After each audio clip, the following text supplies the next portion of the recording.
Okay, eno battle yabadde wakati waba MCs, wakati wa TV stations biri, wakati w'abayimbi babiri. That is, ba MCs kwabaddeko MC Cuts, kwabaddeko Zahara Toto nga bali ku side eno eya Sheebah, nga waliwo DJ Nimrod ne wabaawo ne Shafiki Kaima nga bali ku side eri eya Cindy. Owulira?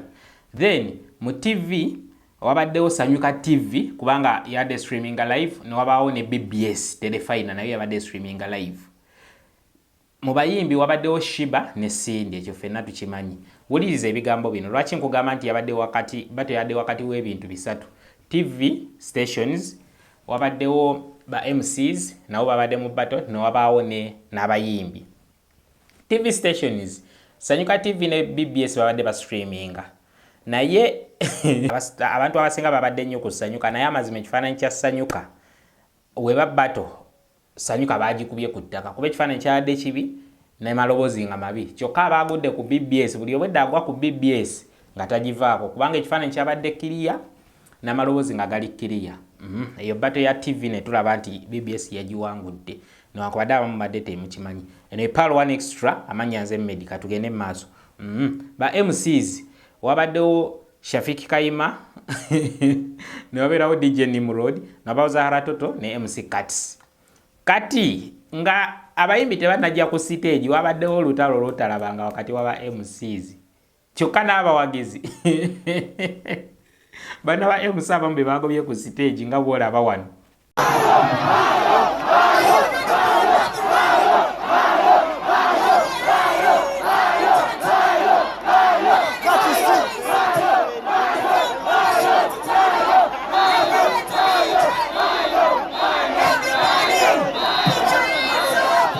Yabadde Cuts ne Zahara Toto. Kyokka Cuts alina we yatuuse ng'alina by'ayogera naye ng'abawagizi bo bagamba alien sikini, alien.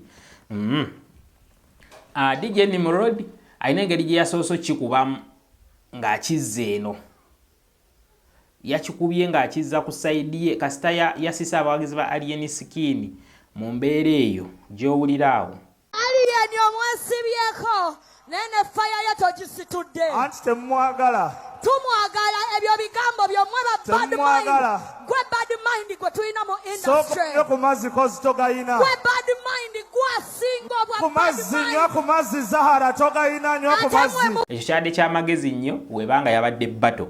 Kyadde ky'amagezi nnyo kubanga mu bato tulabanga buli omu ofuba kulaba nti nze nkola ki, nze mpangula. So ne tulabanga mu bato yabaddewo wakati w'aba MCs, ba MC be wa Cindy bakubye oba bawangudde kubanga Nimrod ne Kaima bakikubye okusinga ate ku Cuts ne Zahara Toto.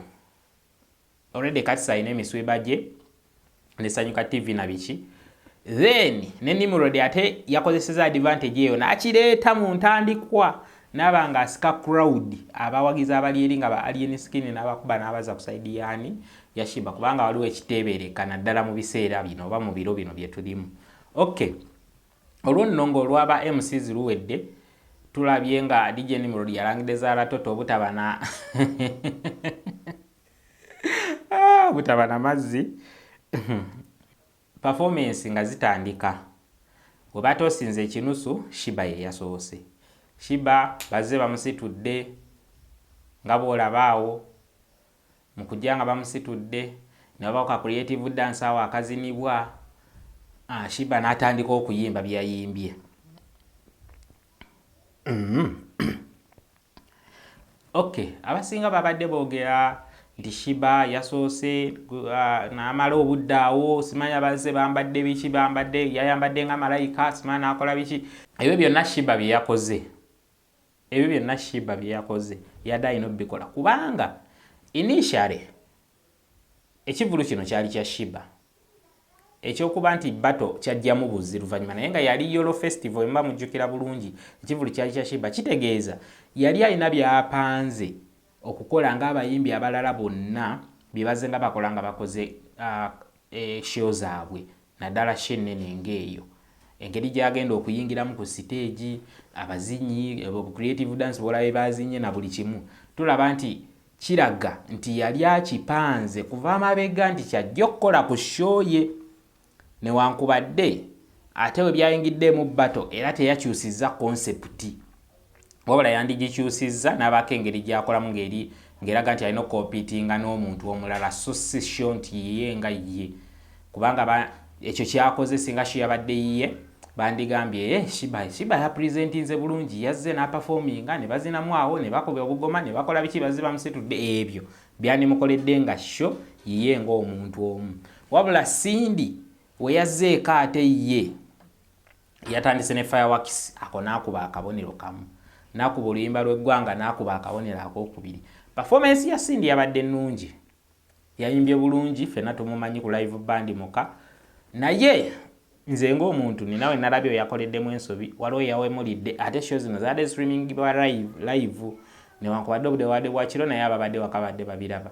We yatuuse ku luyimba lwe olwa sample that alina obugambo bugagganya atera okubukozesa nga aluyimba era teyakiresseeyo, wabula ng'omuzadde oba nga twadde tulaba nti Sheebah ye yandikoze ebyo webityo, Cindy ne yerekera mu line eno gye tubadde tulowooza gyatambuliramu, naye kayiseemu kabugo kakadde tekabulamu ki buloolo, naye nga okutwaliza wamu Cindy yakubye bulungi lwakuba yamenya amateeka we yaleese omuyimbi gwatayimbangako naye ku stage eryo nga etteeka lyabaddemu nga liraga nti tolina omuyimbi gw'otayimba naye talina kujja ku stage.